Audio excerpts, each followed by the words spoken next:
Chegou a nossa hora aqui no Além da Notícia. Muito bem-vindo, muito boa noite a você do Brasil, de tantas partes, de outros lugares do mundo, também nos acompanhando nas mais diversas formas ou a qualquer hora em outros lugares. O nosso programa traz sempre aqui temas importantes que mexem com a nossa vida, nos incomodam e nos enriquecem. O de hoje não vai ser diferente, não. Desde que o homem é homem, a instituição família sempre esteve ali sendo o vínculo forte, o sentimento de pertença mais forte, defendido pelo homem como pérola preciosa. A família, de todas as épocas, também nas épocas de hoje. Que tratamento hoje precisamos dar à nossa família? Como olhar para as nossas famílias? Como defendê-las, protegê-las e, sobretudo, como continuarmos nos enriquecendo com este dom precioso que nos foi dado por Deus. E aqui eu me recordo sempre de que, quando as pessoas estão em crise ou em momentos os mais difíceis, a quem a gente recorre? De quem a gente se lembra? Família. É o tema do programa de hoje. Quero receber com muito gosto aqui no nosso Além da Notícia desta noite para o nosso diálogo Ítalo Fasanella. Ítalo é missionário, escritor, palestrante e fundador e moderador da Comunidade Católica Sagrada Família de São Paulo, mas que está por tantas partes do Brasil, também do mundo. Ítalo, seja bem-vindo. Boa noite. Ronaldo, boa noite aos nossos irmãos que nos acompanham. Uma alegria imensa estar aqui com você, ainda mais tratando desse tema tão caro ao nosso coração, que é a família. Você é Comunidade Sagrada Família, o tema vai ser família. E você e nós aqui somos uma família. Canção Nova, Sagrada Família. Com certeza. A nossa história nos une muito, a sua filiação espiritual a Padre Jonas, Sim, não é? Com certeza. Então, a gente fica imensamente feliz de recebê-lo aqui. A casa é sua, viu, Ítalo? Amém, obrigado. Eu me sinto em casa, de fato, porque sou filho do Padre Jonas. Ao menos filho adotivo, porque vocês, Canção Nova, são os filhos legítimos, mas eu me sinto acompanhado pela paternidade dele, o Padre Jonas, que conheci há 37 anos e fez parte da minha caminhada de conversão, de aprofundamento, de enriquecimento da fé, de prática da fé, e eu sei que devo muito àquilo que sou hoje a Padre Jonas. 1994, você era um menino, tinha quantos anos? 94, 19. 19 anos. E você já 19, em 1994 começava a sua comunidade? 94 não, desculpa, Ronaldo, fiz a conta errada. Vai. 94 eu tinha 29. 29, ok. 29. Mas aí já estava casado. Sim, e começou uma comunidade com 29, um jovem ainda, começar uma comunidade. Sim. Começamos nós nos reuníamos, uma pequena célula de casais, fora do grupo de oração. Né? Nós começamos em grupo... Renovação Carismática, grupo de oração. Comecei na Renovação Carismática em 84. E aí, nessa época, estávamos com um grupo de oração e convidei eu e minha esposa e mais uns casais para nos reunirmos à parte do grupo de oração para rezar um pouco mais, exercitar mais os dons carismáticos, rezar um pelos outros, ouvir algumas palestras, e desse núcleo, dessa célula, de repente, vem o chamado de Deus para fundar a Comunidade Sagrada Família. O carisma da comunidade, a missão da Comunidade Sagrada Família é qual? O carisma da Sagrada Família é ser família, comunidade de amor, segundo o projeto de Deus. Não é qualquer projeto, é o projeto de Deus, sendo o rosto da Sagrada Família no mundo. E a missão desse carisma é evangelizar e resgatar a família. E quais são as formas de pertença dos membros da comunidade? Quantos vocês são? Onde estão? Hoje nós somos cerca de 80 membros, 85 mais ou menos. Temos, a maioria são casais, mas temos também umas 2 viúvas, alguns jovens, muitos jovens que começaram solteiros e se casaram entre si, inclusive a minha filha com o meu genro, o meu filho com a minha nora, né? Então temos muitos casais de pouco tempo de casados, mas que se casaram na comunidade. Temos ainda alguns solteiros, porque a comunidade é de família, não é exclusivamente de casais. Então temos todos esses estados de vida. E vocês estão presentes onde hoje? Nossa sede fica em São Paulo, no bairro do Ipiranga, próximo ao Museu do Ipiranga, né, que é o Parque da Independência, 7 de setembro, né, então todo mundo conhece, estamos ali muito próximos. Temos uma missão da comunidade na Diocese de Santos, outra na Diocese de São José do Rio Preto e uma na Diocese de Assis, também interior de São Paulo, e algumas pessoas, alguns membros casados da comunidade em alguns outros lugares, por exemplo, em Vitória, no Espírito Santo, nós temos uma viúva, é cofundadora da comunidade, e um casal, né? Por sinal, é o irmão do Padre Zé Augusto. Né? Olha só que beleza. Sim, consagrado da nossa comunidade, ele é a esposa. Temos um casal em Paudalho, que é vizinho do Recife. Temos ainda um casal em Campinas, um casal em Novo Horizonte, um casal em Presidente Prudente. Né? Eles são ligados a uma ou outra missão da comunidade, onde é mais próximo. Vocês têm alguns luzeiros aí espalhados, sim, não é? Pois bem, gente, olha, eu recebo o Ítalo aqui e já quero dizer que não recebo ele sozinho. Antes de falar de algumas obras aqui, eu quero falar de algo que nos toca muito particularmente e até quero ouvir dele qual é a importância de recebermos, e estamos recebendo aqui com você, Ítalo, as relíquias de Santa Zélia e de São Luís Martin, os pais de Santa Teresinha. Por favor, essas relíquias estão aqui ao seu lado e eu me sinto extremamente privilegiado, honrado de tê-las aqui neste programa. Sim, é uma alegria imensa nós termos essas relíquias. Luís e Zélia são patronos da nossa comunidade, então nós assumimos a espiritualidade deles como nossa espiritualidade. E particularmente essas relíquias são relíquias de primeiro grau. Nós temos aqui... O que é uma relíquia de primeiro grau, não é? Para quem não conhece. Sim. Relíquia de primeiro grau são partes do corpo dos santos.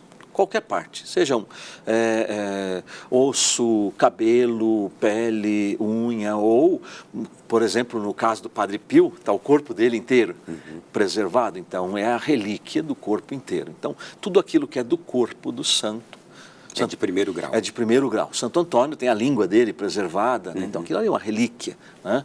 Por exemplo. Relíquias de segundo grau são objetos que pertenceram aos santos. E relíquias de terceiro grau, normalmente são aqueles santinhos que têm um tecido que foi tocado nos ossos ou no corpo do santo, através de um rito especial, e aí ela se torna uma relíquia de terceiro grau. Algo que foi guardado, não é? O santo viveu ou conviveu próximo àquele objeto, aquela coisa, e foi guardado e hoje pode se tornar uma relíquia, sim, dessa natureza. No caso aqui, da relíquia de São Luís e de Santa Zélia, é de primeiro grau. Que parte do corpo? Primeiro grau. Nós temos aqui, Ronaldo, são relíquias ex corpore, que significa que é parte do corpo. Tecido humano, né, de Luís Martin e de Zélia. É tecido humano, porém não tem especificamente que parte do corpo que é. Mas eles, lá no santuário, dizem é tecido do corpo deles. Né? Então, como é parte do corpo, é uma relíquia de primeiro grau. Para quem recebe uma visita de uma dessas relíquias, onde elas são levadas, que veneração? Como devem ser recebidas, de que forma, que graça é essa, por exemplo, para nós que estamos aqui, que eu imagino agora as pessoas em casa também, que podem vê-las assim de casa. Sim. Bom, relíquias de primeiro grau, a igreja nos ensina que elas são para veneração pública, né? É para culto público, não é algo para a gente ter simplesmente conosco, porque ela tem uma dignidade de ser de primeiro grau, é parte da vida, do corpo daquele santo.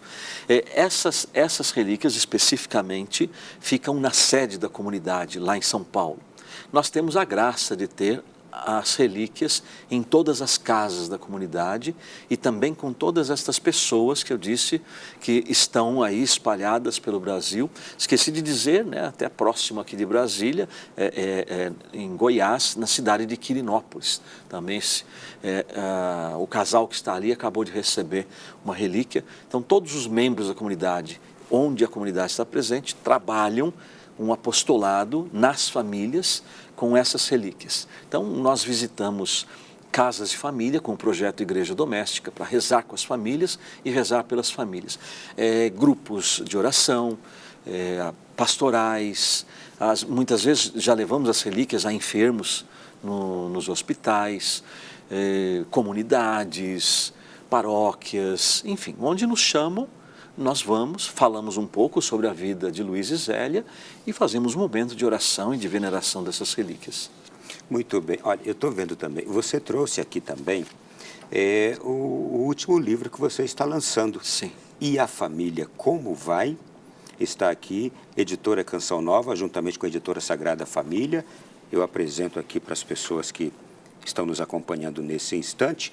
Naturalmente, a temática a gente vai abordar também aqui. Quero aproveitar outras obras que você nos trouxe também. Novena da Família, que é Rezando com os Santos Luiz e Zélia Martin.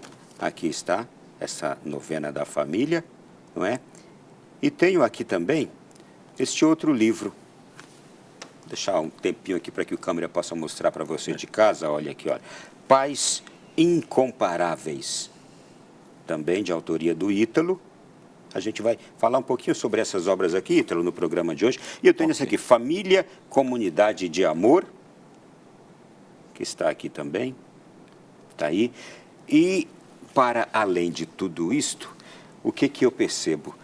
Você e sua comunidade assumiram a missão de divulgar a devoção a São Luís e a Santa Zélia Martin. Sim. Como é que começou esta história? Como Deus chamou vocês para essa missão? Antes de nós assumirmos eles nos assumiram.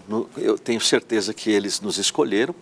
Eu, mais ou menos no ano de 2007, mas voltando um pouco atrás, 2002, estive a primeira vez em Lisieux, rezando ali com Terezinha, no Carmelo, e eu estava num discernimento para a comunidade se assumiríamos Terezinha como uma das patronas da comunidade.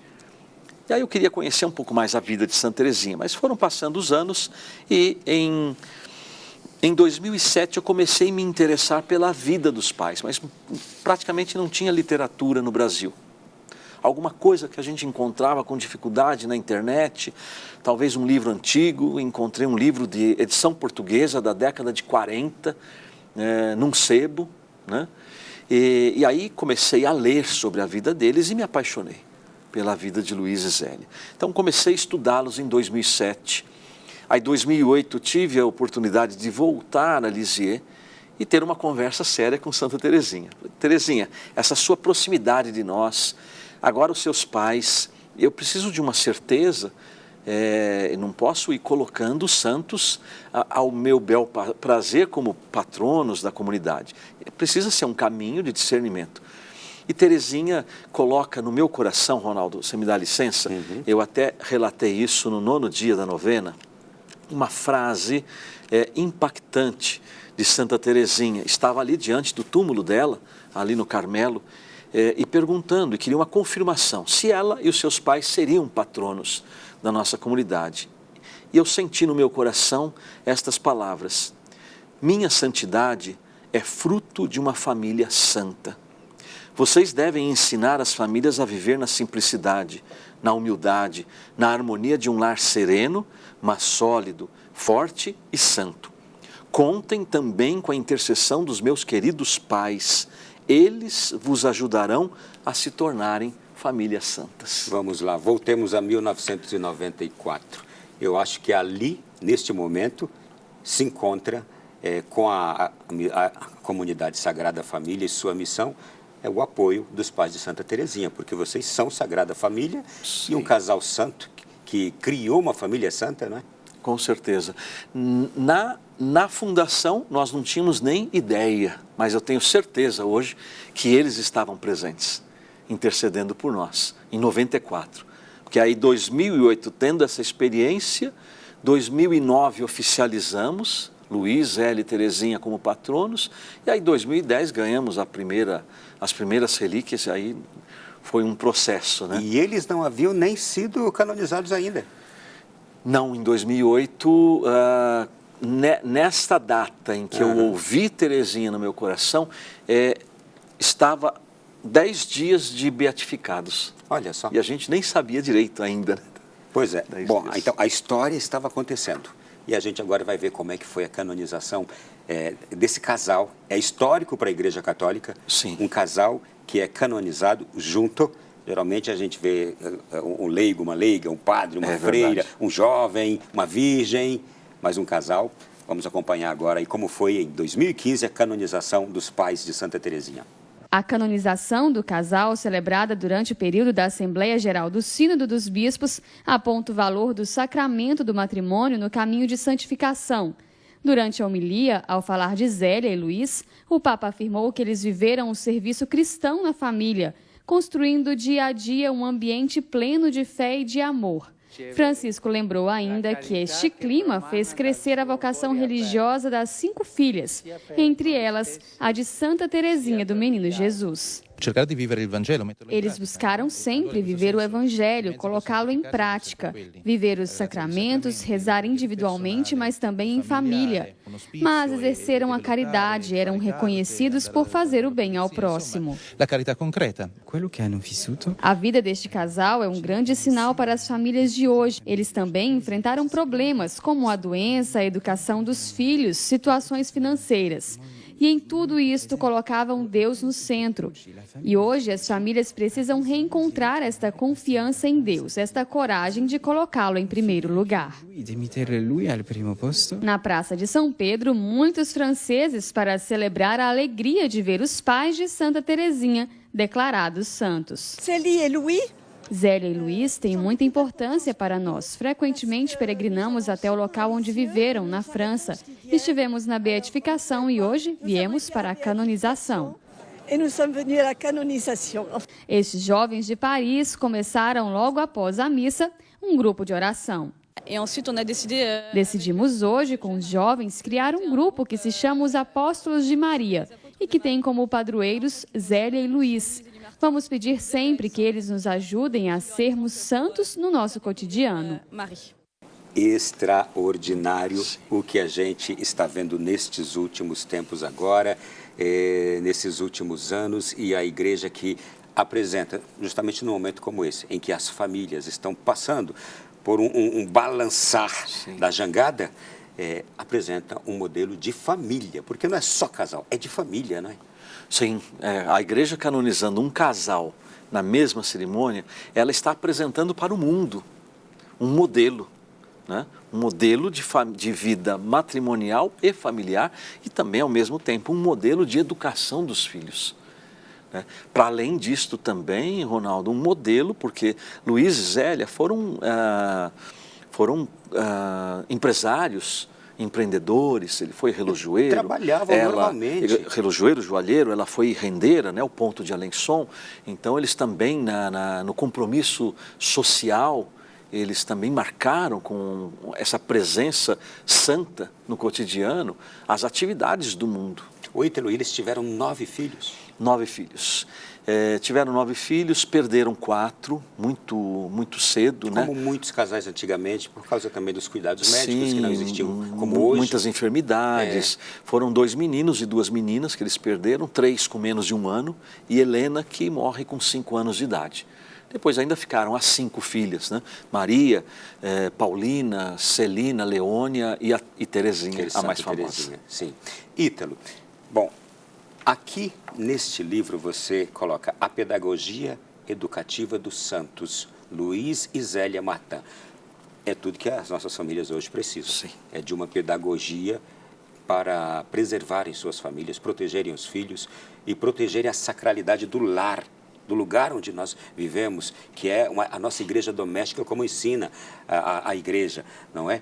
Qual era a pedagogia desse casal? Luís e Zélia, a cada nascimento, a cada gravidez e a cada nascimento, eles tinham, eu costumo dizer, a ousadia de fazer a seguinte oração: Senhor, que este filho seja consagrado a Ti. Se não for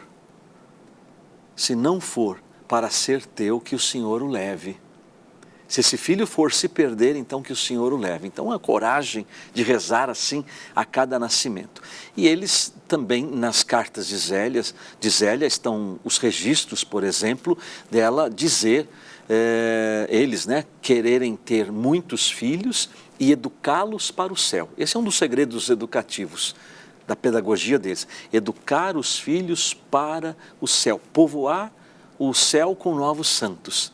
Mas também não significa, Ronaldo, porque às vezes a gente diz assim, educar os filhos para o céu, aparentemente, parece que o casal e os casais que querem seguir esse modelo, querem educar filhos alienados.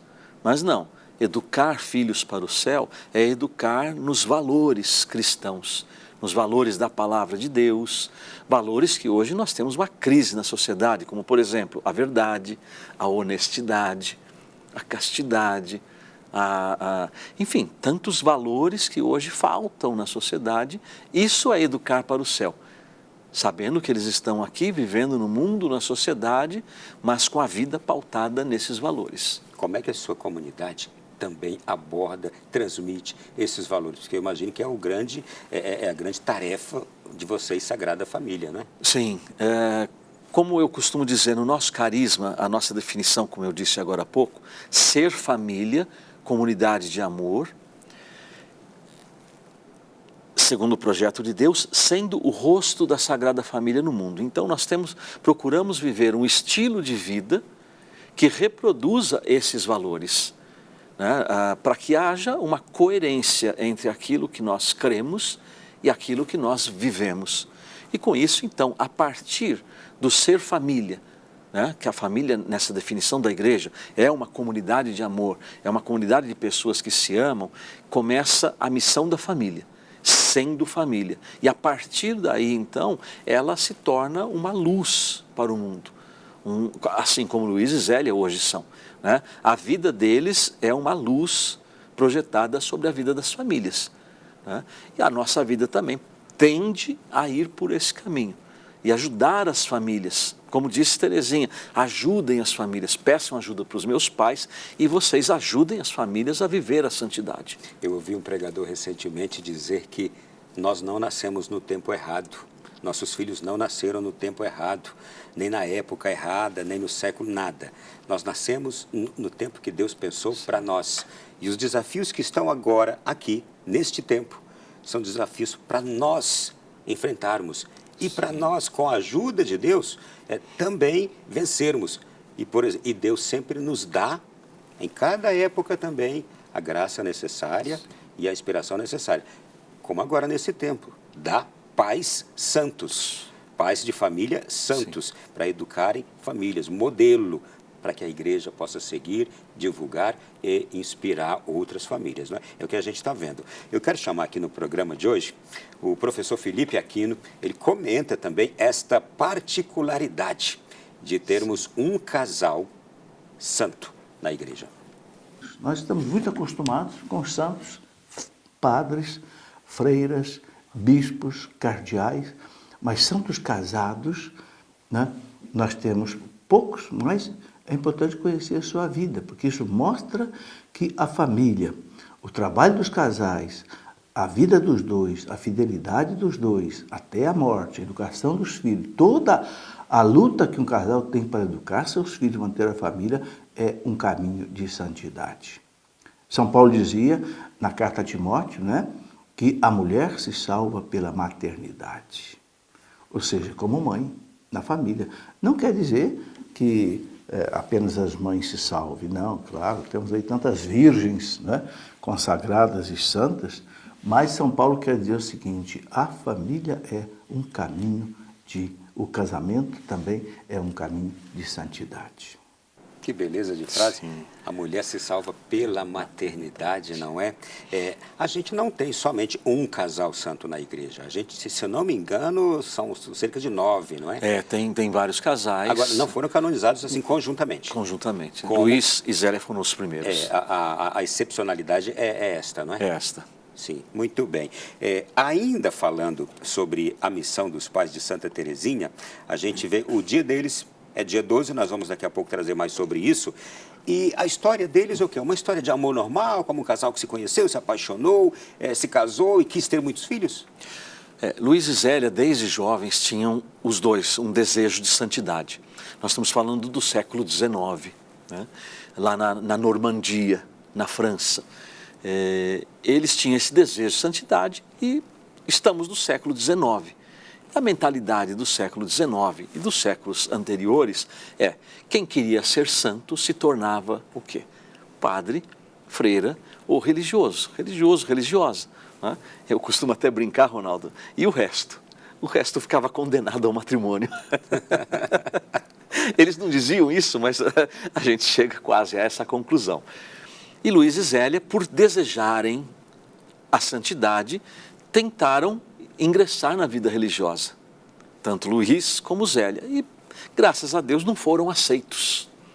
Não foram aceitos. Luiz tentou entrar nos agostinianos, lá nos Alpes suíços, e Zélia nas Filhas da Caridade. Aliás, como tantos homens e mulheres que já fizeram isso uma vez na vida, entraram no seminário, no convento e não ficaram, e hoje estão aí belíssimos pais de família, grandes cidadãos. Exatamente. E com eles foi assim, eles não foram aceitos e na primavera de 1858, lá na cidade de Alençon, que é a cidade natal de Santa Teresinha, onde eles moravam, eles se cruzaram pela primeira vez em cima de uma ponte.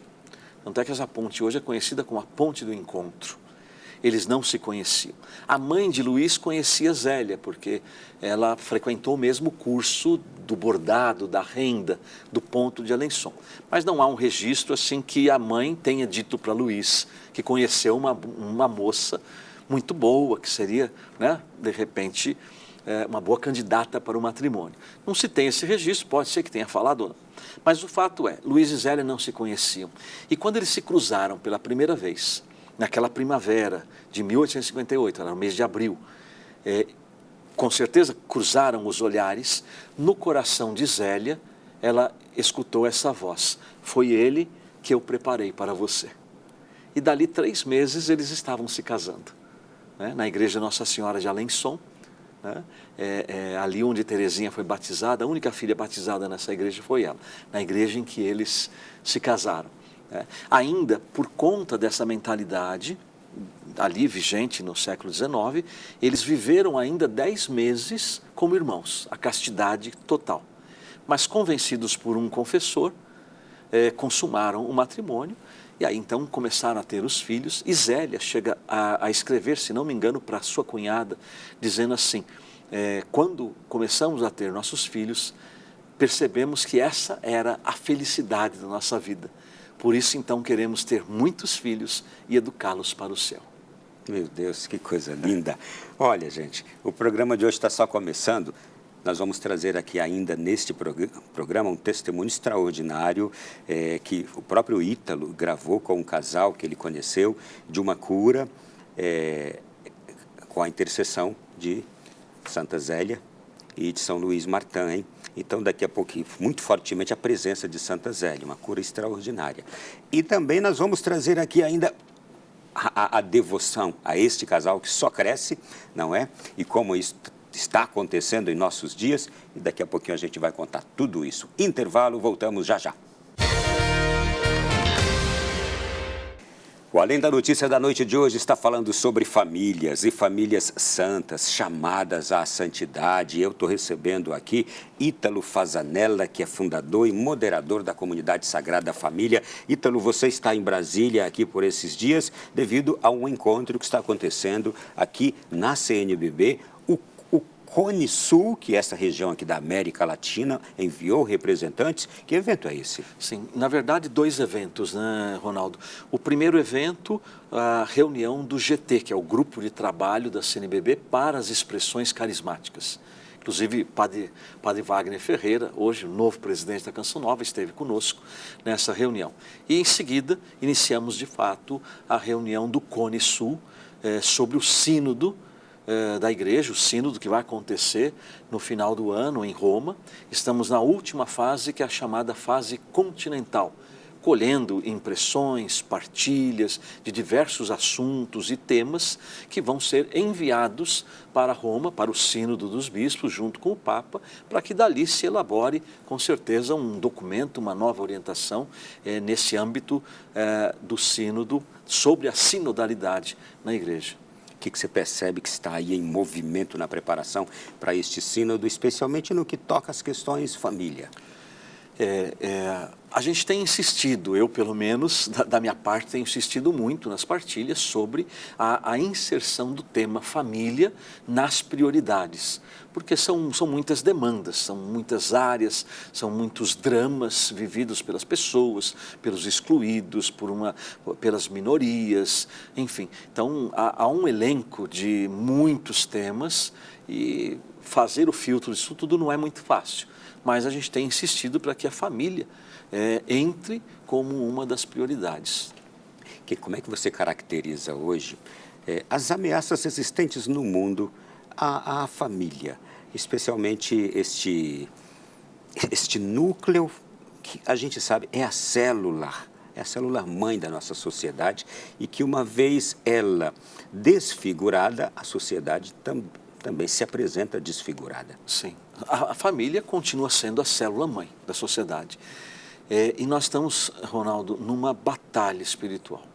Não é só uma luta política, social, econômica, ideológica. É uma verdadeira batalha espiritual. Se você me dá licença, aqui eu trago um registro nesse livro, que é um trecho da carta que o cardeal Caffarra, falecido já, né, recebeu da irmã Lúcia de Fátima, quando ele, colocado por João Paulo II para iniciar o antigo Pontifício Conselho para a Família e o Instituto João Paulo II de Estudo sobre o Matrimônio e a Família, ele escreveu para a irmã Lúcia, para rezar, carmelita, como Teresinha, para rezar por esses novos institutos que estavam nascendo. Ele não esperava a resposta. Para surpresa dele, vem uma resposta, uma carta da irmã Lúcia e um trecho pequeno da carta dela. Ela escreve para ele assim: virá um momento em que o confronto decisivo, ou seja, aquela batalha final entre Cristo e o reino de Satanás, será sobre o matrimônio e a família. Aqueles que trabalharem pelo matrimônio e pela família irão sofrer tribulações e perseguições. Mas, padre, não tenha medo, porque Nossa Senhora já lhe esmagou a cabeça. Você, com a experiência que tem, o carisma que Deus deu a você e a sua comunidade de cuidar das famílias, percebe que esse tempo chegou? Olha, eu costumo dizer assim, Ronaldo, se essa batalha final já chegou, não sei, mas que ela começou, ela já começou. Talvez ela ainda tenha um ápice, mas essa batalha já começou porque na história da humanidade, talvez nós nunca vimos tantos ataques contra a instituição familiar, contra a família, contra o matrimônio e contra as crianças, sobretudo as crianças, com as ideologias que estão por aí, tirando a inocência das crianças. Então, quer dizer, é um ataque de todos os lados. Se ataca a pessoa, a dignidade da pessoa, atacando a pessoa ainda indefesa no ventre das suas mães, atacando as crianças e atacando a instituição do matrimônio. Então, são ataques de todos os lados. Sejam grupos ideológicos ou sejam políticos tentando aprovar leis contra a instituição familiar. E nessa batalha, a família conta, eu imagino, com poucos parceiros, não é? Os parceiros, o grande parceiro da família, defensor da família, continua sendo a igreja, né? Sim. A igreja. Por isso que também hoje a gente percebe que a igreja também sofre atacada. Ataques. Porque eu vejo assim que nessa sociedade que nós vivemos hoje, toda ideologizada, existem ainda dois pilares que subsistem, que é a igreja e a família. Por isso, então, para que eles possam implantar todo esse projeto que eles têm, precisam vencer essas últimas duas barreiras, que é a família e a igreja. O livro que você acaba de escrever, E a Família Como Vai, pela editora Canção Nova, estou enfatizando aqui, você descreve que fala de João Paulo II, um apaixonado, não é? Você se descreve como um apaixonado por João Paulo II, faz aqui diversas declarações, traz diversas declarações do Papa, passagens bíblicas para fundamentar a sua interpretação sobre família e destaca o papel do amor como elemento fundamental para unir as famílias e colocá-las no caminho de sua missão. Só que o amor também vem sendo desfigurado e vem sendo, para qualquer coisa se chama hoje de amor, não é? Como identificar o amor? Sim. Aí eu vou fazer uma referência a Bento XVI. Né? Bento XVI, o primeiro documento que ele escreveu foi Deus Caritas Est. Deus é amor. E nesse documento ele diz assim, que hoje no mundo a palavra amor, ela é tão usada e abusada, ele chega a dizer assim. Abusada porque perdeu-se o verdadeiro sentido de amor e a qualquer coisa ou qualquer tipo de relacionamento ou aventura se chama de amor. Né? Se banalizou. Se banalizou. Porém, a nossa referência, nós que somos cristãos, a referência é Deus. É o próprio nome do documento do Papa, que é o versículo 8 do capítulo 4 da primeira carta de João. Né? Deus é amor. Então, a natureza de Deus é amor. Então, quando se fala de amor, a referência é Deus. A referência é Deus. E aí, então, tem João Paulo II, dentro do seu magistério, ele vai falar sobre a identidade e sobre a missão da família. Para que a família assuma a sua missão, primeiro ela tem que saber quem é. Aquela famosa frase dele, família, torna-te aquilo que és. O que é a família? Na definição de João Paulo II e do Vaticano II, que na minha opinião é a melhor definição de família que eu já encontrei até hoje, ele vai dizer assim, a família é uma íntima comunidade de vida e de amor. A família é uma comunidade de pessoas que se amam. E ele vai chegar a dizer assim, o amor é o elemento que caracteriza, que define a família. Portanto, se não houver amor, nós não podemos chamar de família. Talvez seja um aglomerado de pessoas, porque o amor é o elemento que caracteriza, que identifica a família. É o elemento fundamental. Portanto, sem amor não existe família. Esse elemento, então, é nessa perspectiva que a gente precisa ajudar as famílias a encontrar essa sua identidade no amor, que é o amor de Deus, porque senão elas ficam descaracterizadas. Eu costumo dizer que ficam como que aquelas figuras, caricaturas de família. Não tem a sua imagem como deveria ser, como Deus sonhou nos seus projetos. Mas a referência é Deus, que é amor. Ainda aqui no teu livro, vou mantê-lo aqui para que o René possa mostrar, você apresenta aqui a história de famílias santas. Quais são essas famílias? Olha, primeiro a Sagrada Família de Nazaré, né? Que é o modelo primeiro de família que Deus quis, não foi nem a igreja que apresenta para nós. Mas eu fico assim impressionado de ver o carinho de Deus por nós, porque Ele poderia ter enviado o seu Filho Jesus de qualquer maneira. Deus é Deus, para vir à humanidade. Mas Ele quis escolher uma família para que o seu filho nascesse fosse gerado e nascesse numa família. Então, tamanha a importância da família, segundo esse projeto original de Deus, para a humanidade. Então, esse é o primeiro modelo. E o segundo é esse que nós temos a presença santa hoje aqui, dos santos Luís e Zélia Martin. Além de tantos outros casais já canonizados, mas não juntos na mesma cerimônia, como já dissemos aqui, que se tornam modelos. Quando a igreja canoniza alguém que é casado, ela está apontando já um modelo. Aquela pessoa se santificou naquela condição. Então, eu digo que Luís e Zélia, quando descobriram o matrimônio, eles tinham aquele desejo de santidade, eles não se santificaram apesar do matrimônio. O matrimônio não é um obstáculo a ser superado. Eles se santificaram no matrimônio.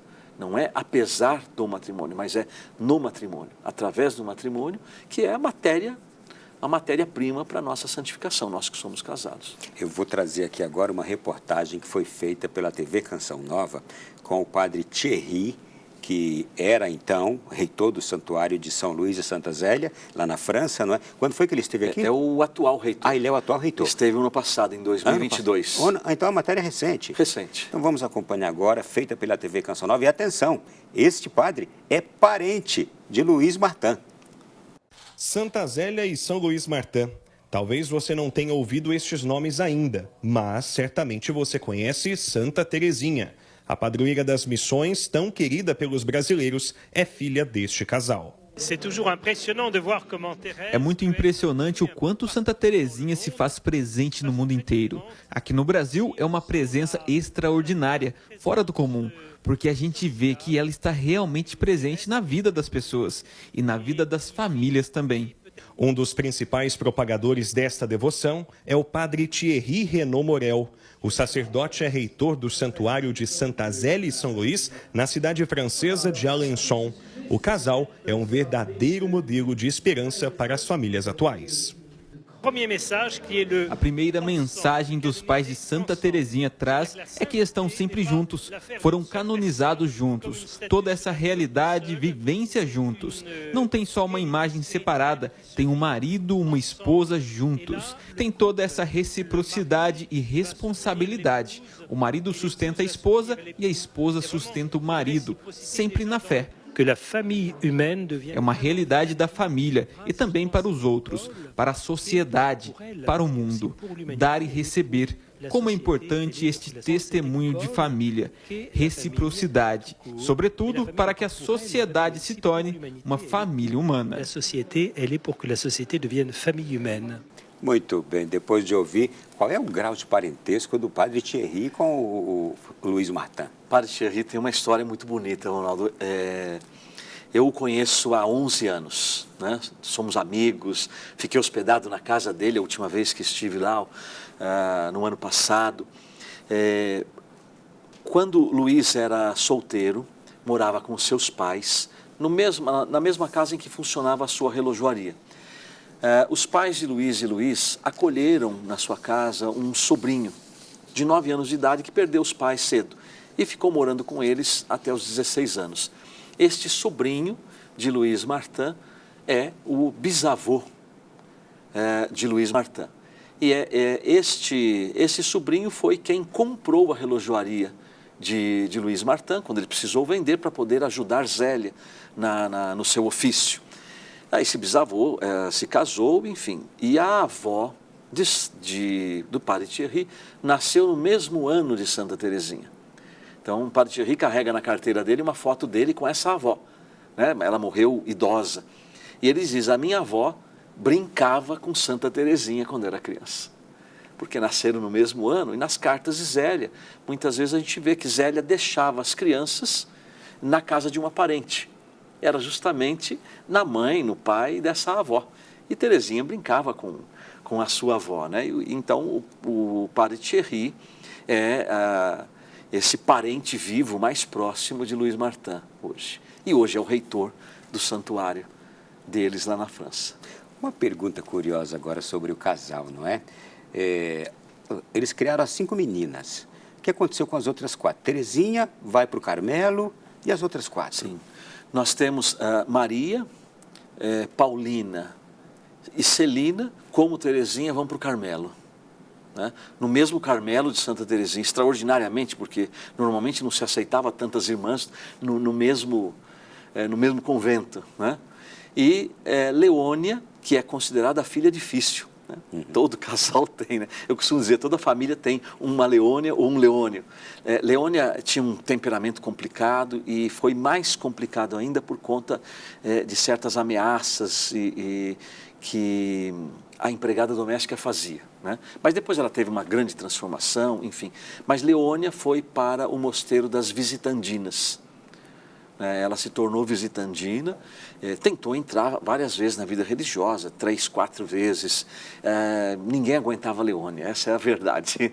Nem a tia dela, que era visitandina, teve uma das ocasiões que ela escreve uma carta para Zélia e diz assim, olha, Leônia está indo, venha buscar Leônia porque... Ninguém aguenta. Ninguém aguenta. Mas depois, interessante, mas Leônia foi a primeira das irmãs. A Leônia é aquela do meio ali, né? Acima de Luís. Acima de Luís. Foi a primeira, com 14 anos, a dizer, mãe, eu quero ser uma freira e vou ser uma freira santa. Mas ninguém acreditava, porque Leônia era atrapalhada, difícil de temperamento, muito desobediente. Porém, Zélia, numa carta, ela chega a dizer assim, eu não sei mais o que fazer com essa menina. Mas ela diz assim, mas eu sei que o bom Deus pode mudá-la e eu creio que Ele o fará. E pela oração de Luís e Zélia e o exemplo deles, Leônia, 6 meses antes da morte de Zélia, descobriram a questão da empregada e ela teve uma grande transformação. E aí, definitivamente, após a morte do seu pai, ela entra para a visitação e ela diz, agora eu só saio daqui morta. E de fato, ela morreu em odor de santidade e no ano da canonização de Luís e Zélia, foi aberto o processo de canonização de Leônia. Meu Deus. E hoje o processo já está em Roma. Já passou a fase diocesana, está em Roma e o seu corpo está intacto. Então, todas as filhas foram para uma ordem religiosa? Sim, todas. Todas. E aqui a gente constata uma outra coisa belíssima. Você trouxe uma resposta aqui para muitas famílias que têm um filho difícil, não é? Sim. Suas palavras aqui serviram para muitos pais e nos ensinam que é a Deus, a gente se refere a Deus quando a gente não dá mais conta. Exatamente. Na criação de um filho, no cuidado com o filho, quando um filho é difícil por algum motivo ou outro, não é? Muito bem. E como é que foram os dias finais, tanto de Luís quanto de Zélia? Zélia morre de câncer de mama, com 45 anos e 11 meses, mais ou menos. Sofreu muito, principalmente no final dessa enfermidade. Hoje já não é fácil, imagina, no século XIX. Então, muito sofrido, né? Quando ela era pequena, ela levou um tombo e na quina de uma mesa ela bateu o seio. E desse acidente, anos depois, surgiu o câncer, que a fez sofrer muito, porém, com uma tamanha resignação, uma entrega a Deus, um abandono, que é impressionante. É algo assim edificante. Morre primeiro de Luís. Morre primeiro de Luís, eles ficaram casados 17 anos e depois Luís ainda viveu mais 19 como viúvo, né? Foi uma dor imensa para a família. Luís, quando descobre a enfermidade de Zélia e eles percebem que não tinha mais jeito, ele soluçava, né, de chorar. O hobby principal dele, que ele mais gostava, era pescar. Mas quando veio a notícia, ele recolheu todos os apetrechos de pesca, deixou de lado. Então, para ele foi uma tristeza muito, porque eles se amavam muito. E Terezinha perde a mãe com 4 anos e meio de idade, né? Então, foi uma grande perda para Santa Terezinha. Luís, ele chegou a ficar internado. Luís já morre com praticamente 71 anos. Ele ficou internado 3 anos e 3 meses num sanatório, onde se internavam pessoas com problemas mentais, porque ele começou a ter alguns problemas. Hoje, alguns dizem que provavelmente ele tenha tido uma espécie não é uma esquizofrenia, mas algo parecido. Ele tinha algumas ausências, teve uma ocasião que ele sumiu por 2 dias, ninguém sabia onde Luís estava. Depois possível ele volta. Alzheimer. Alguma coisa parecida com isso, enfim. Ele ficou, isso foi uma humilhação para a família, para ele, mas ele manteve uma postura de santo. A irmã que cuidava dele nesse hospital, o Bom Salvador, na cidade onde Leônia entrou para o mosteiro, 60 quilômetros de Lisieux, ele dava testemunho de santidade. Testemunho de santidade. Aí ele começou a ter paralisias, algumas fotos que a gente encontra antigas, você vê Luís numa cadeira de rodas. É aquela mesma cadeira que Terezinha aparece tomando sol no pátio do Carmelo, é a mesma. Né? Então ele ficou paralisado,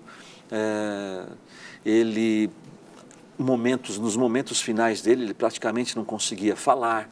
A última visita que ele fez no Carmelo para as filhas que estavam já no Carmelo, ele apenas conseguiu balbuciar as palavras, erguendo o dedo e olhando para o céu, no céu, no céu.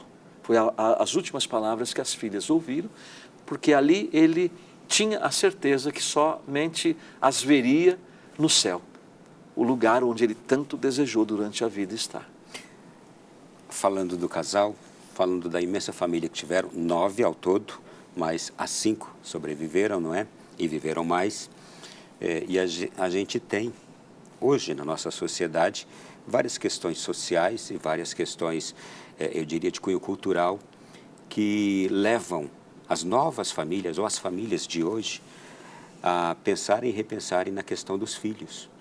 Inclusive pessoas que se casam sem o desejo de ter filhos. Como você, como a sua comunidade, aborda essa questão com os casais que vocês conhecem ou que até se encontram com pessoas assim? Hoje, infelizmente, né, Ronaldo,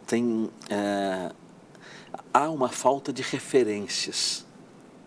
Há uma falta de referências. Então, as famílias vivem, muitos casais separados, brigados. Eu, por exemplo, eu sou filho de pais separados. Então, você perde a referência.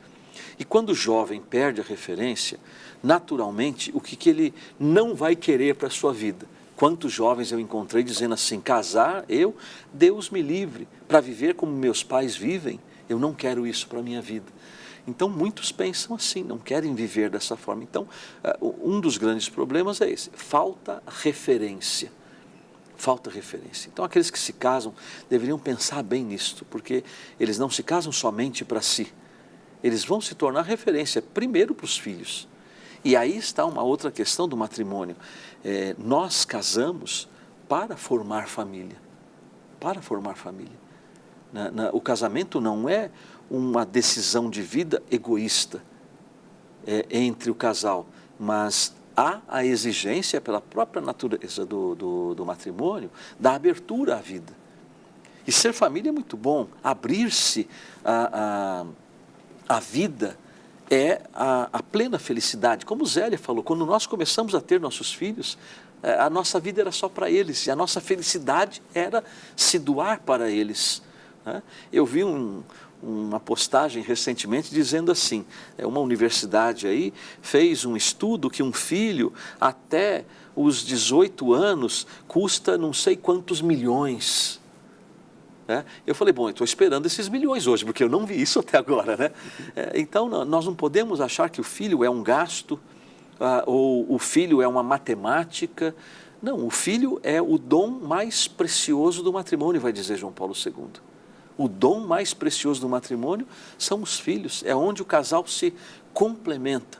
Ainda que o sacramento do matrimônio seja algo em si completo, mas João Paulo II ele vai dizer, é como que o sacramento se complementasse com a vinda dos filhos. E o Salmo 126 diz que são o dom, vede, os filhos são um dom de Deus, é a recompensa, o fruto das entranhas. É uma recompensa para o casal que se casa.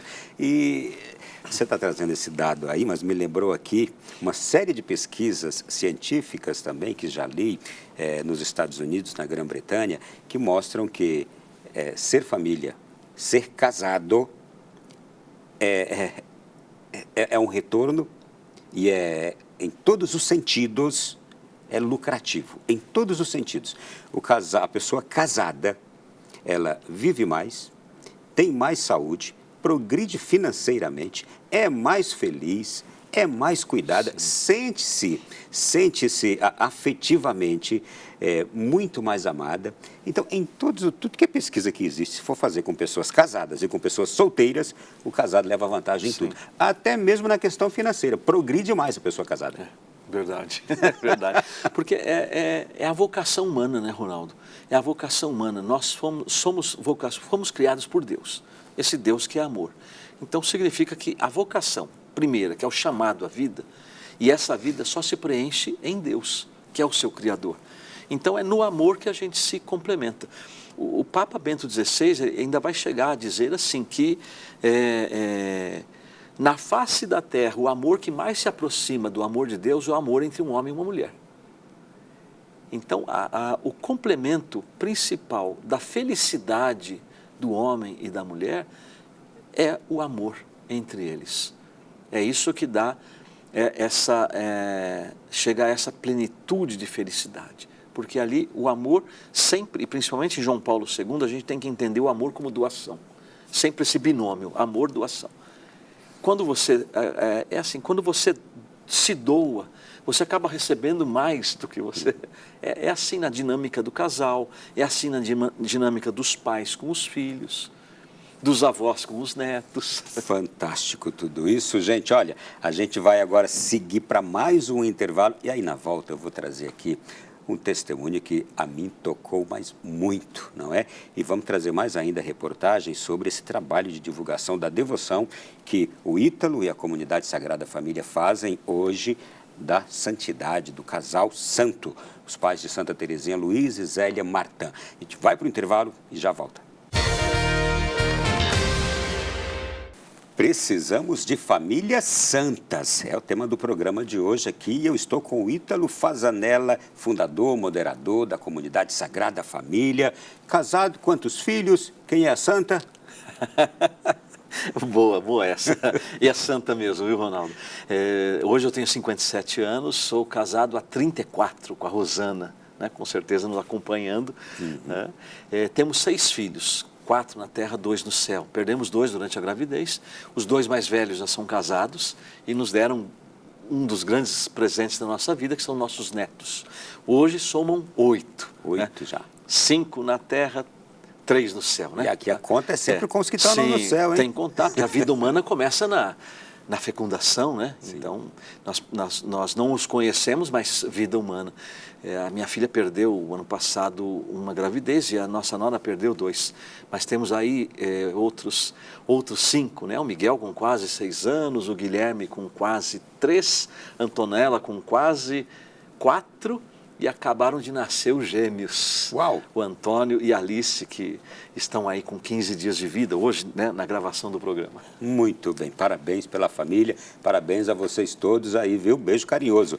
E seguindo aqui no nosso tema de hoje, a gente vai chegar agora num momento muito especial do nosso programa. Vamos trazer aqui testemunhos fantásticos, mas antes, nós estamos falando hoje, especialmente dando um especial destaque ao casal, aos pais de Santa Terezinha, santos canonizados pela Igreja no ano de 2015, Luiz e Zélia Martin. Aqui estão as relíquias, mais uma vez é sempre bom lembrar, estão aqui ao lado do Ítalo, relíquias de primeiro grau. Por favor, Ítalo, repita, essas relíquias são parte do tecido da pele, não é? É do corpo deles. Não é só pele, mas são elementos do corpo. Com certeza pode ter pele, carne, enfim, como tecido humano, né? De Luiz e de Zélia. E você recebeu essas relíquias para a sua comunidade diretamente lá do santuário dedicado a eles na França? Do santuário de Lisieux. De Lisieux? Porque na diocese de Lisieux, Bailly-Lisieux, onde se originou os processos de beatificação e canonização deles de Terezinha e de Leônia. Perfeito. E o santuário deles é em Alençon, 90 quilômetros de distância entre as duas cidades. Agora, essa família é de Luiz e Zélia Martin, mas ela chama muita atenção. Agora, quem rouba de fato a cena é Terezinha, não é? Sim. Quem era essa menina, hein? Como é que ela conseguiu, tão jovenzinha, se tornar tão importante na história da Igreja Católica no mundo inteiro? É muito raro você não conhecer um devoto de Santa Terezinha. Sim. E principalmente no Brasil, né? Um dos países, depois da França, é o país que mais visita o santuário dela. São os brasileiros. Seriam também os brasileiros os mais devotos depois dos franceses? De Santa Terezinha, provavelmente. O número maior de devotos no Brasil? Sim. Em qualquer lugar que você vai do Brasil, todo mundo conhece Santa Terezinha. Estão aprendendo a conhecer os pais, mas Terezinha todo mundo conhece. Eu uso a frase de Terezinha aqui, que eu citei, dessa minha experiência com ela, minha santidade é fruto de uma família santa. Então, a influência dos pais é muito grande na vida de Santa Teresinha. É o título do livro do Frei Patrício, né, também da nossa editora, Pais Santos Gerando Santos. Monsenhor Jonas dizia que nossas comunidades tinham que ser fábrica de santos, né? Então, a influência dos pais é muito grande na vida de Teresinha, ainda que a gente saiba, existe uma eleição toda especial de Deus.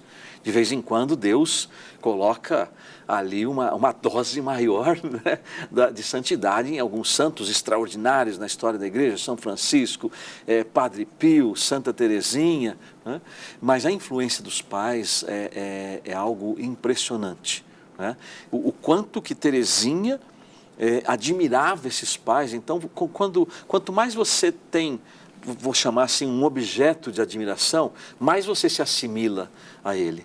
Essa frase é dela, pais incomparáveis.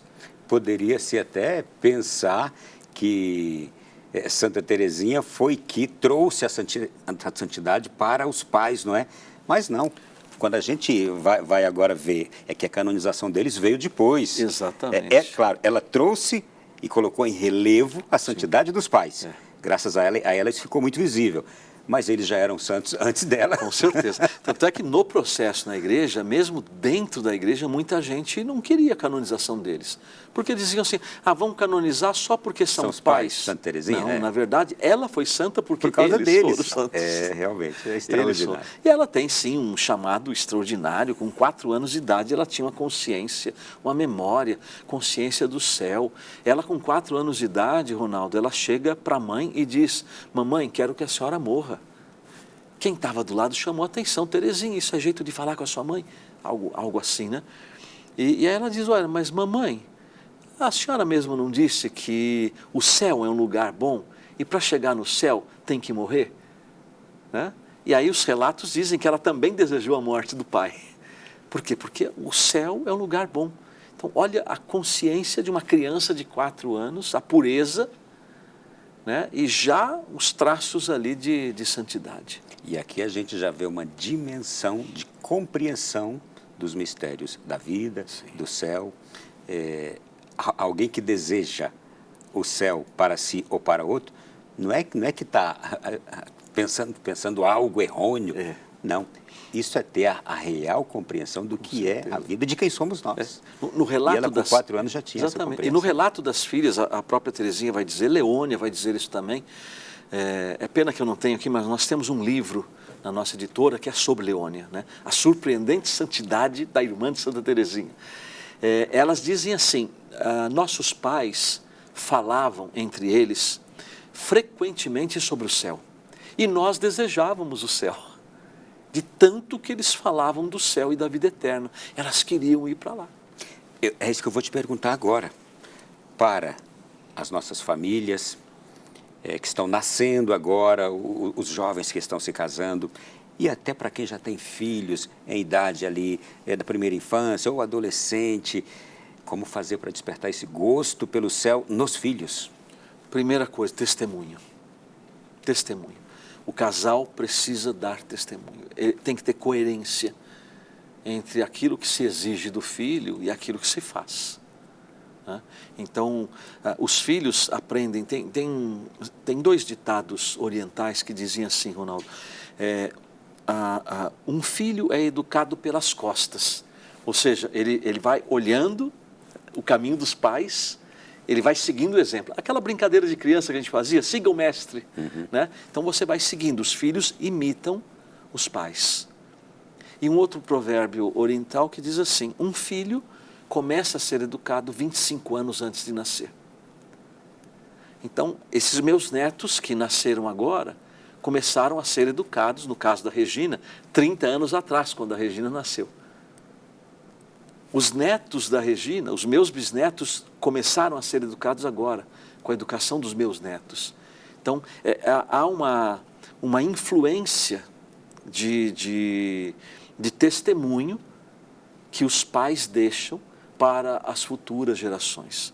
Então, educar pelo exemplo, educar pelo testemunho, dando esse exemplo e estando junto com os filhos, e o testemunho do amor. Bento XVI ele vai dizer que não há nada mais seguro para os filhos do que o testemunho de amor entre os pais.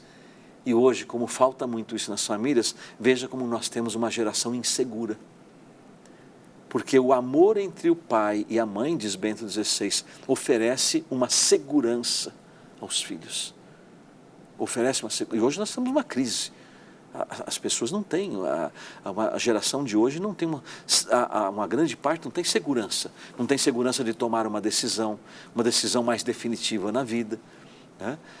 É o amor, está faltando esse amor entre os pais. O amor é o maior testemunho, é o maior elemento que se pode educar. As filhas de Luiz e Zélia testemunharam isso. Nós éramos educadas no amor. Qual é o endereço eletrônico da sua editora? Você está citando aqui algumas obras também que a gente não tem aqui. Editora Sagrada Família? Editora Sagrada Família. Nós temos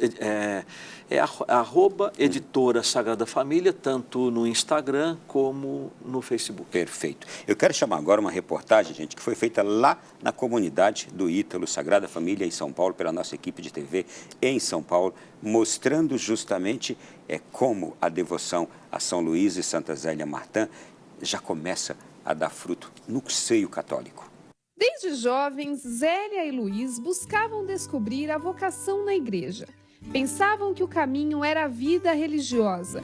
Porém, mais tarde, os caminhos de Deus os levaram a se encontrar. Namoraram, casaram e tiveram 9 filhas. 4 morreram no parto.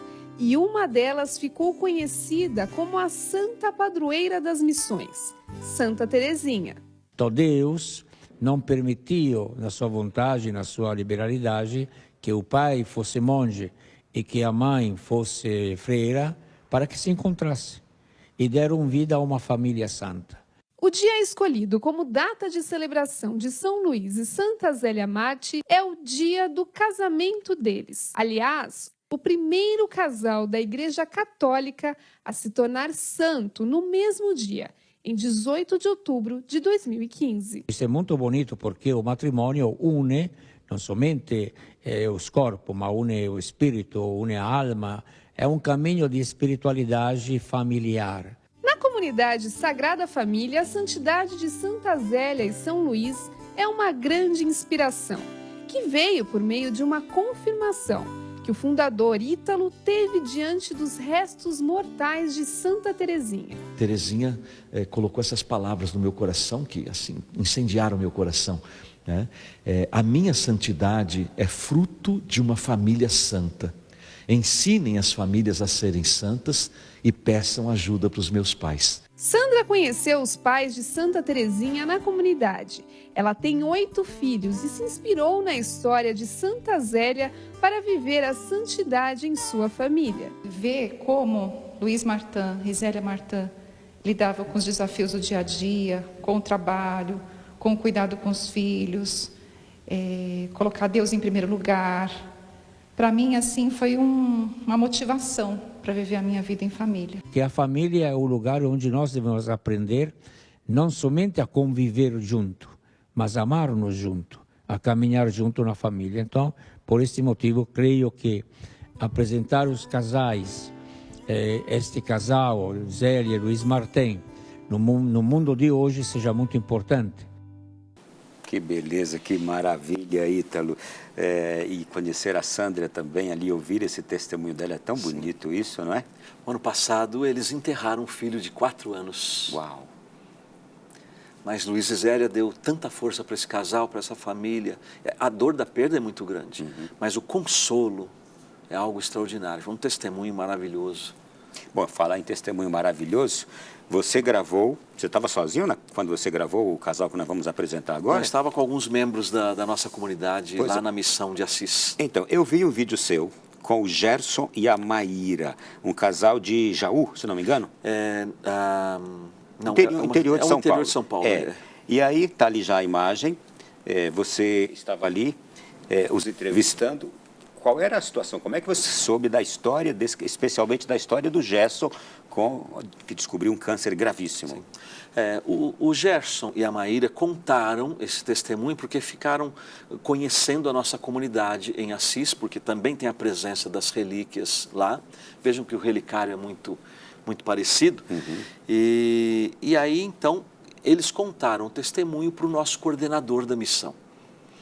E ele contou para mim, Ítalo, que tem um casal com um testemunho extraordinário de Luiz e Zélia. E eles descobriram que nós estamos aqui a uns 50 quilômetros da cidade deles, e eles querem vir conhecer, e na ocasião tivemos um retiro para casais. Nós criamos um retiro só sobre Luiz e Zélia. Eles estavam? E aí eles estavam, e eu aproveitei a presença deles, falei, vamos gravar, porque de fato é extraordinário, essa cura extraordinária, inclusive com podemos colocar aqui, talvez entre aspas, né, mas uma aparição de Zélia Martã para ela. É extraordinário. Gente, atenção, nós vamos trazer já o testemunho. Só que antes, sua comunidade faz retiros para casais sobre Luiz e Zélia. Sim, por conta dessa devoção nossa, dessa espiritualidade que nós assumimos, e já são mais de 15 anos estudando e pesquisando sobre eles, veio essa inspiração. E aí então criamos um retiro de final de semana para casais só sobre a vida e a espiritualidade de Luiz e Zélia. E vocês levam esse retiro para onde as pessoas solicitarem? Sim, exatamente. Atenção Brasil, olha aí, já vai aparecer aqui também o contato da comunidade Sagrada Família. Mas agora sim, vamos ouvir em partes o depoimento primeiro ali da Maíra, da Maíra e do Gerson, os dois já no primeiro momento aqui, a primeira parte, vamos lá. O médico fez a biópsia e já deu a notícia para a gente que era um câncer, né? Ele só precisava pesquisar para saber onde estava o tumor-mãe, porque ele disse que aquelas bolhas no pescoço eram só células geradas pelo tumor-mãe, né? E aí ele foi fazer a biópsia, procurou por dentro que ele achou que era na garganta, tudo que estava, não achou. E aí ele pesquisou no nariz e achou o tumor dentro do nariz, que era na rinofaringe, né? E daí... Foi um período muito difícil, porque o procedimento é feito anestesiado. E o médico falou assim para nós que era algo muito simples. Só que o Gerson entrou para fazer a biópsia e isso demorou muito tempo. Quando o médico veio falar comigo, ele falou assim, você tá sozinha? Tem plano funerário? Porque deu uma hemorragia no rosto dele. O tumor-mãe estava como uma couve-flor, muito cozida. Quando nós colocamos o aparelho, espalhou. Então eu vou entrar lá dentro para conter a hemorragia. E no mesmo instante, assim, eu já fui para a capela, que a capela era bem próxima do centro cirúrgico. E eu falava para Jesus, né? O Senhor me deu, agora o Senhor cuida, né? Porque nós temos uma filha de 3 anos. Quando o médico veio falar comigo, ele me disse assim, o tumor do seu esposo é agressivo, último estágio, eu não gastaria tratamento com ele. Né? O tratamento dele é muito caro e não tem muita possibilidade de cura. E nesse tempo eu pensava comigo, se Deus deixou os médicos, ele tem o direito, né? Ele tem o direito do tratamento. E ele falou assim, olha, a primeira coisa que nós vamos fazer é arrancar o nariz dele fora. A gente vai arrancar o nariz, fazer uma limpeza para ir dar 1 mês de vida para ele. Né? Para você ter 1 mês ainda com ele. Mas eu falava dentro de mim, não, Deus me deu ele e vai continuar inteiro, não assim, né? Eu não quero um pedaço dele, né? Aqui entram coisas fundamentais.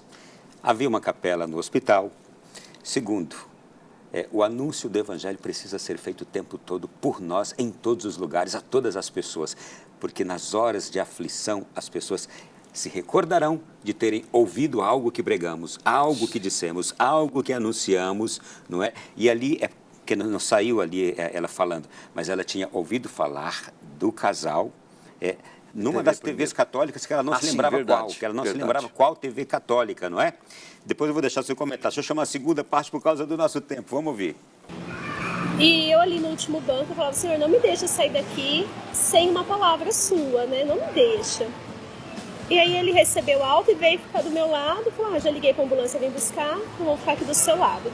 Aí ele nem imaginava tudo que eu estava passando, né? E lá do meu lado, tô rezando. e entrou uma mulher, né, bem pequenininha a capela, colocou a mão, nós estávamos sentados dessa forma, colocou a mão no meu ombro por trás e falou assim: eu vim falar para você que vai dar tudo certo. Com a mesma fala que eu tinha falado, né, para Jesus, eu quero que alguém me diga que vai dar tudo certo, né? E que assim eu já vou saber que eu estou no caminho certo. E eu senti a mão, olhei, né, bem devagar. Quando eu olhei assim, eu vi que a fisionomia era idêntica da televisão que eu tinha visto na noite anterior. Aí eu olhei pra frente, assim, pro sacrário, né, pensei, nossa, eu não dormi bem, né, alguma coisa está acontecendo comigo, né? E olhei novamente para trás, aí eu vi que ela tinha o bordado e a roupa era igual também. E eu olhei o cabelo partido, assim, tudo igual. Como está aqui, né, nessa foto. Né? Isso, como está na foto, bordado idêntico, né? Aí eu olhei, eu falei, nossa, Senhor, eu acho que eu não estou bem mesmo, né? Aí eu olhei novamente, ela tinha uma gargantilha com 5 menininhas pendurada, né? Aí eu olhei para Jesus e falei, nossa, será? Né? Porque a gente tem muito pouca fé, né? É algo assim, é algo muito difícil de explicar, né? Você imaginar ver um santo, né? Ver um santo. Então, a primeira coisa que passa, eu não tô bem, né? E quando eu olhei novamente para trás, ela sorriu e bateu um cheiro de rosas na capela. A irmã estava arrumando a mesa, ia ter missa, que eu acredito, né? Que ela estava tirando plástico, colocando vela. E ela lá na frente falou, nossa, que cheiro de rosa. Né? E eu olhei e falei, nossa, então é mesmo, né? Só que nesse momento a gente sempre tem muita atitude, muita reação em tudo. Mas eu acho que quando é uma coisa movida pelo Espírito Santo, ele tira a nossa reação e a nossa atitude. Porque quando ela colocou a mão, ela foi tirando, né? Eu lembro como se fosse agora, bem devagarzinho, porque eu segurei a mão dela, né? Eu coloquei a mão e por mim eu não deixava sair, né? Só que não, ela foi tirando devagar e algo assim que de Deus mesmo, porque eu não segurei. E ela saiu, né? Ela sorriu e saiu. E coisa assim de, não sei, 3, 4 minutos, eu já estava segurando a minha outra mão, eu tirei a mão e eu fui para a porta. A capela hoje lá em Jaú mudou de lugar, mas antes era a capela e um corredor grandão que saía para o centro cirúrgico. E o restaurante na frente. Então assim, quando ela saiu, foi muito rápido, eu já saí atrás. Porque daí eu tive a atitude de pensar, vou correr atrás, né, saber quem é ela. Só que quando eu saí no corredor já não tinha mais. Aí eu perguntei, porque ficava em segurança na porta do restaurante, né? Passou uma mulher assim, que ele só fez que não saiu ninguém. Não acabou ainda não, tá? Ítalo, como é que se explica essas coisas? Agora lembre, o hospital em Jaú, eles são de Salto Grande, né? É uma graça de Deus, graça especial que Deus concedeu. E ela sentiu, depois eu conversei com ela, falei, você sentiu mesmo uma... Sim, ela tocou na mão de Zélia. E ela saiu e a cura aconteceu. Ela assistiu numa TV católica a história do casal santo. E aí, quando ela olha para aquela mulher na capela rezando pelo esposo, ela sabia de tudo, o esposo não sabia, que os médicos não contaram para ele. Não. Ela sabia de toda a gravidade, ela rezando, pedindo aquilo. E quando ela olha, ela se lembra justamente do rosto que ela viu na televisão na noite anterior. Exatamente. Não é? Muito provavelmente foi na TV Canção Nova, que nós conversamos depois, mas a importância, né? Dos meios de comunicação na evangelização. Vamos seguir agora a última parte? Vamos lá. Ela vai contar o desfecho da história agora. Conta, Maíra. Um milagre mesmo. Ele fez, sim, o tratamento, né? Um tratamento que eles não queriam fazer. Foi feito o tratamento.